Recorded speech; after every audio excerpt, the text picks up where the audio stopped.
کەمی باران و بەفربارین لە وەرزی زستاندا هەرێمی کوردستانی تووشی وشکە ساڵی کرد. لە ئێستاشدا کاریگەریەکانی زیاتر بەدەردەکەون و سەرچاوەکانی ئاو بەشێکیان وشک بوون و بەشێکیشیان بە ڕێژەیەکی بەرچاو ئاویان کەم کردووە. یەکێک لەو سەرچاوانش ئاوی بێخاڵە کە بە ڕێژەی لە 150 بەراورد بە ساڵی ڕابردوو ئاوەکە کەمی کردووە. لە ئەگەری بەردەوامبوونی وشکە ساڵی و دواکەوتنی دەستپێکی وەرزی بارانبارین ئاوەکە زیاتر کەم دەکات و کاریگەری خراپی دەبێت.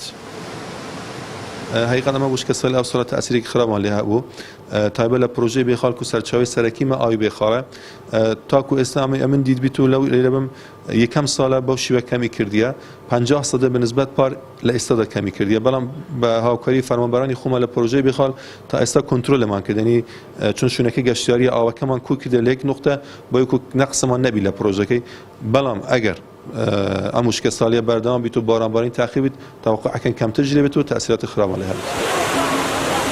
بێخاڵ سەرەڕای ئەوەی ناوچەیەکی گەشتیاریە و ڕۆژانە گەشتیارێکی زۆر و لە ناوچەکە دەکەن هاوکات سەرچاوەی ئاوی خواردنەوەی دانیشتوانی گوندی سرێشمە و قەزای ڕەواندز و لە 170 دانیشتوانی قەزای سۆرانە.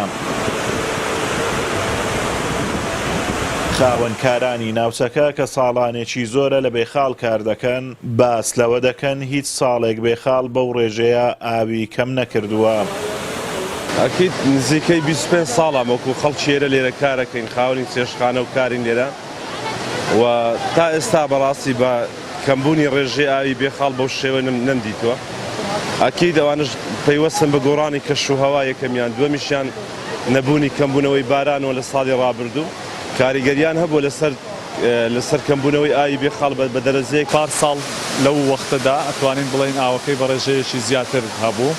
ئەمە لەلایەک چونکە بێگومان زۆربەی هەرە زۆری ئەو ئاوانەی کە میاهجەوفی پێ ئەوترێت احتیما دەکەنە سەر ڕاددە و ڕێژەی باران و بەفربارین لە وەرزەکانی ساڵ.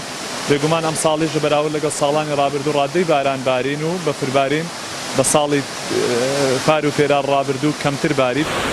بەهۆی وشکە ساڵیەوە لە قەزای سۆران کانیاوی سەر و چاوە کە ئاوی حەوت گەڕەکی ناحیەی دیانای دابین دەکرد بە تەواوی وشتی کردووە. سەرەڕای ئەوەش 5 بیری تری ئاو بە تەواوی وشتیان کردووە و 23 بیریش ئاویان کەم کردووە. ئێستاش بۆ دابینکردنی پێداویستی ڕۆژانەی خەڵک 3 ملیۆن لیتر ئاو بە تانکەر بەسەر هاوڵاتیاندا دابەش دەکرێت.